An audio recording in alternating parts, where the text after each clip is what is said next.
నమస్తే. Welcome to Andhra Prabha. This is Tejaswi. America అధ్యక్ష పదవికి ఈ నెలాఖరుకు ఎన్నికలు జరగనున్నాయి.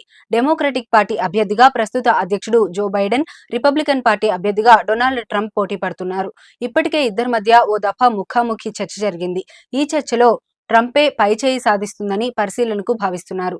ఈ నేపథ్యంలో డొనాల్డ్ ట్రంప్ మరోసారి అమెరికా అధ్యక్ష పీఠం ఎక్కితే ఆయన వెంట నడిచే ఫస్ట్ లేడీ ఎవరు అనేది చర్చనీయాంశంగా మారింది.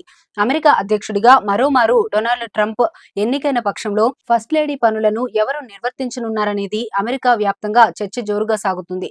ట్రంప్ తో కలిసి మెలానియా వైట్ హౌస్ లో ఉండకపోవచ్చునని పేజ్ 6 కథనం వెలువరించింది. మాజీ అధ్యక్షుడితో మెలానియా ఈ మేరకు ఓ ఒప్పందం కుదుర్చుకున్నారని కథనంలో పేర్కొంది. ఇటీవల ప్రారంభమైన ట్రంప్ ప్రచారంలో కూడా మెలానియా పాల్గొనకపోవడం ఈ వార్తకు బలాన్ని చేకూరుస్తుంది. ట్రంప్ పై నమోదైన కేసుల విచారణ సమయంలో కూడా ఆమె గైర్హాజరయ్యారని పరిశీలకులు గుర్తు చేస్తున్నారు.